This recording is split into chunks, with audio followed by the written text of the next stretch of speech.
Hello everyone, welcome to Chanakya academy Patna. Topic of the day session, ये हमारा current affair का session है और आज का जो हमारा पहला टॉपिक है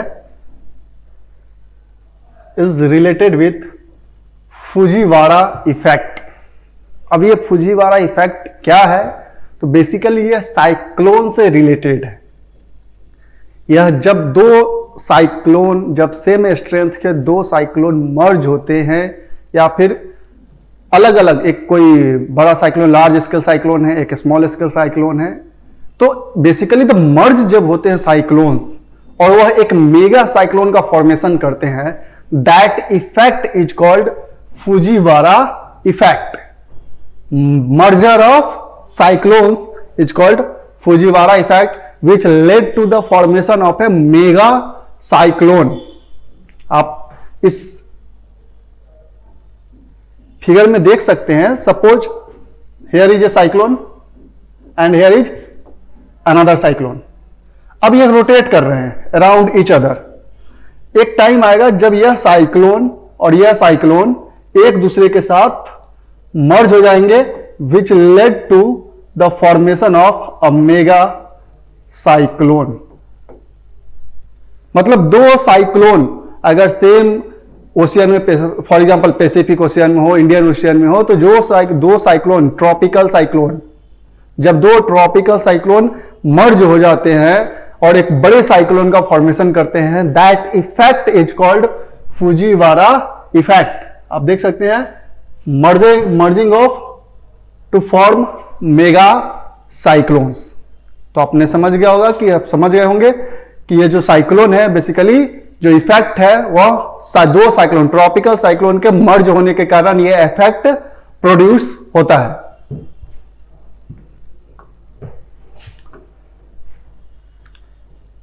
अब इस फुजीवारा जो इफेक्ट है, साइक्लोन के मर्जर का जो कंडीशन है, उसमें कुछ कंडीशंस हैं। जैसे हम देख सकते हैं, this effect is basically N interaction between tropical storms. जो ट्रॉपिकल स्टॉर्म्स कहिए या ट्रॉपिकल साइक्लोन कहिए, तो उन दोनों के बीच का एक इंटरेक्शन है, मर्जर है। जब दो साइक्लोन, अलग अलग साइक्लोन एक साथ इंटरेक्ट होते हैं तो एक बड़े साइक्लोन का फॉर्मेशन होता है।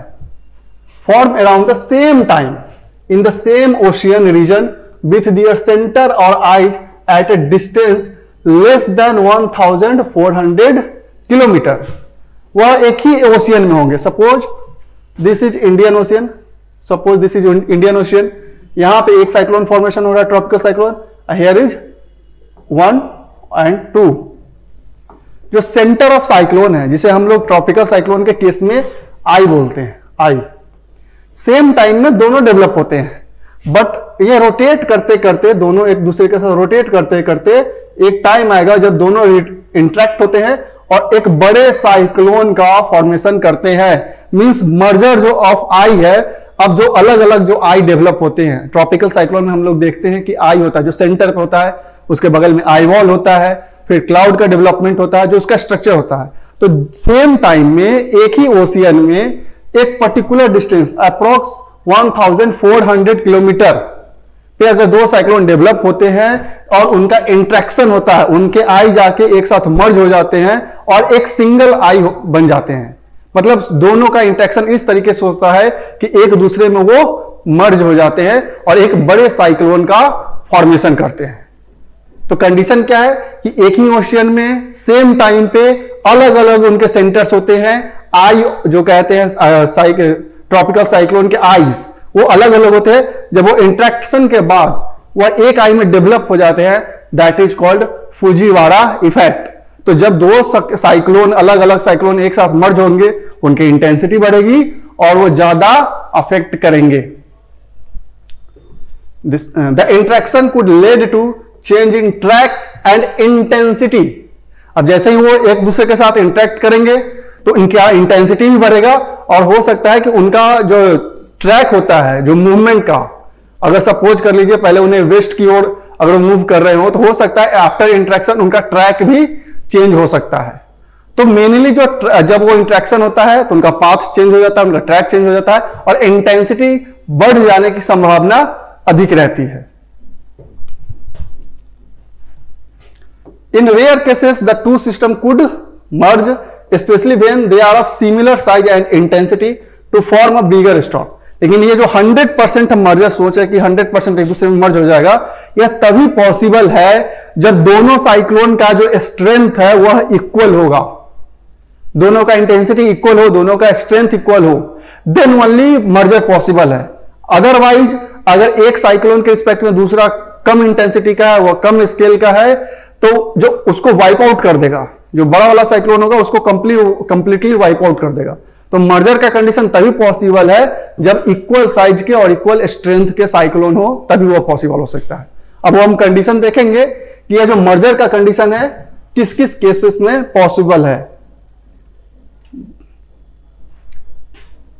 आप देख सकते हैं कि आप 5 मेथड है जहां पे यह साइक्लोन जो है एक दूसरे के साथ इंटरेक्ट होते हैं। जो फर्स्ट कहता है is elastic interaction in which only the direction of motion of the storms changes and in the most common cases these are also the cases that are difficult to assess, need to closer examination. अब ये एक ऐसा first step में क्या हो सकता है कि मैक्सिमम जो चांसेस होते हैं फुजीवारा इफेक्ट के कि जो साइक्लोन है, ये जो आप साइक्लोन देख रहे हैं, इंटरेक्शन के बाद सिर्फ उनके मोशन ऑफ जो डायरेक्शन है उसमें चेंज आएगा, ना उनकी इंटेंसिटी में चेंज आने के ना आएगा, नहीं साइज में, सिर्फ डायरेक्शन चेंज हो जाता है। दूसरा कंडीशन कहता है कि partial straining out in which a part of a smaller storm is lost in the atmosphere. अगर सपोज कर लीजिए एक साइक्लोन यहां पे इमर्ज हो रहा है, दूसरा बी, इसके कंपैरिजन, ए के कंपैरिजन में जो बी जो है वह छोटा है, नेगेटिव है, तो जो ए है इसको वाइप आउट कर देगा इन द एटमॉस्फेयर। सो यहां पे मर्जर का कंडीशन नहीं रह जाता है। मर्जर वहां ही पॉसिबल है जब सेम साइज और सेम स्ट्रेंथ के साइक्लोन हो। यह पार्शियल वाइप आउट करेगा और जो पार्शियल जो इसका बच जाएगा साइक्लोन बी का, वह मर्ज हो जाएगा। थर्ड कंडीशन है कि कंप्लीटली वाइप आउट करेगा जब जो साइक्लोन, जो सेकेंड साइक्लोन है वह इतना स्मॉल है और इतना उसका स्केल नहीं है कि वह मर्ज हो सके, तो वह कंप्लीटली वाइप आउट कर देगा इस साइक्लोन को इन द एटमॉस्फेयर। वह डिपेंड करता है सेकेंड साइक्लोन के साइज पे और स्ट्रेंथ पे। Fourth is the partial merger in which the smallest storm merge into bigger one. अब इसमें पार्शियल मर्जर हो सकता है, कंप्लीटली मर्जर नहीं। अगर साइक्लोन ए है, यहां पे साइक्लोन बी है, तो साइक्लोन ए जो है वह बी जो है ए में पार्शियली मर्ज होगा, कंप्लीटली मर्ज नहीं होगा। फोर्थ, अब यह होगा कंप्लीट मर्जर का केस, और यह तभी पॉसिबल है जब दोनों साइक्लोन का स्ट्रेंथ और स्केल और साइज सेम होना चाहिए, then only complete merger possible है। और जब जब कंप्लीट मर्जर होता है तो उसका इंटेंसिटी काफी हाई हो जाता है और जो उसके ट्रैक में भी चेंज आ जाता है। यह जो फुजीवारा इफेक्ट है फर्स्ट टाइम आइडेंटिफाई किया गया था सोखोई फुजीवारा, जो कि एक जापानीज मेट्रोलॉजिस्ट थे, whose first paper recognising Fujiwara effect published in 1921। इसका पहला बार जब स्टडी किया गया था 1921 में, एक जापानीज मेट्रोलॉजिस्ट थे उनके द्वारा, और उन्हीं के नाम पे ये फुजीवारा इफेक्ट दिया गया है। तो ओवरऑल बेसिकली अगर कोई पूछता है आपसे कि फुजीवारा इफेक्ट है क्या, तो बेसिकली एक मर्जर ऑफ साइक्लोन है जिसमें दो बड़े cyclone of same strength, same scale जब मर्ज होते हैं और एक मेगा साइक्लोन का फॉर्मेशन करते हैं, that effect is basically called as Fujiwara effect.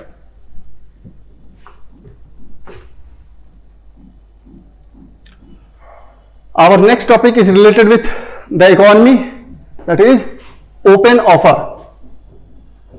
Recently Adani group ने ओपन ऑफर दिया है एनडीटीवी के शेयर होल्डर्स को कि आप अपने शेयर को बेच सकते हैं।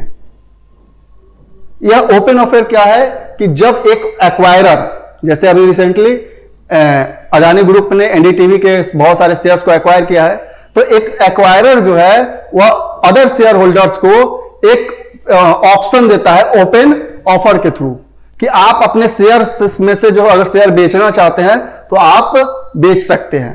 तो रिसेंटली अडानी ग्रुप ने लॉन्च किया है this open offer to acquire an additional 26% stake in NDTV. Already यह एनडीटीवी में बहुत सारे शेयर एक्वायर कर चुका था, तो इसने अगेन दोबारा ऑफर दिया है कि अगर कोई शेयर होल्डर अपना शेयर बेचना चाहते हैं तो Adani group is ready to acquire an additional 26% of stake in NDTV. अब बात करते हैं कि कैसे यह एक्वायर किया जाता है। तो सेबी के according to the norms of SEBI, this is an open offer is an offer made by the acquirer to the shareholder to target the company, inviting them to tender their shares। Basically यह कब दिया जाता है कि जब सेबी का according किया, सेबी का रूल्स कहता है कि यह एक एक्वायरर के थ्रू दिया जाता है टारगेटेड कंपनी को, कि ताकि वो अधिक से अधिक उस टारगेटेड कंपनी में अपना शेयर खरीद सके, एक्वायर कर सके, होल्ड करके रख सके। तो अडानी ग्रुप रिसेंटली एनडीटीवी को एक्वायर किया था, तो यह और अधिक अपने शेयर होल्डिंग उसमें बढ़ाने के लिए 26% एडिशनल शेयर खरीदने के लिए रेडी है, और यह इसीलिए ओपन ऑफर दिया है to the other shareholders. When is an open offer triggered? अब यह ओपन ऑफर कब इशू हो सकता है, कब कोई कंपनी या कोई इंडिविजुअल किसी कंपनी के रिस्पेक्ट में ऑफर कर सकता है? तो अभी जो करंट स्टेटस है उसके अकॉर्डिंग अगर कोई जो शेयर होल्डर है वह मोर देन 25% उसका शेयर होल्डिंग है, तो यह ओपन ऑफर वह दे सकता है। अगर अडानी ग्रुप सपोज कर लीजिए एनडीटीवी में यह ओपन ऑफर दे रहा है, मींस ऑलरेडी अडानी ग्रुप का इस एनडीटीवी में मोर देन 25% का शेयर होल्डिंग है।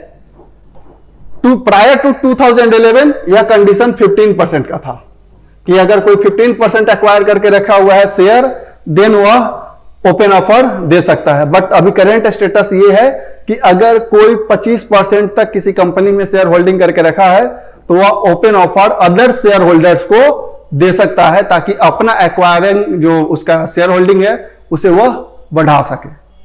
तो बेसिकली ओपन ऑफर एक यही है कि एक एक्वायरर जो है एक कंपनी को, टारगेटेड कंपनी के लिए वह अदर शेयर होल्डर्स को ओपन ऑप्शन देता है, एग्जिस्ट ऑप्शन देता है, एग्जिस्ट का ऑप्शन देता है कि आप अपना शेयर बेच के इस कंपनी से एग्जिस्ट कर जाइए। तो रिसेंटली अडानी ग्रुप ने 26% का एडिशनल ओपन ऑफर दिया है। So that's all for today, thank you.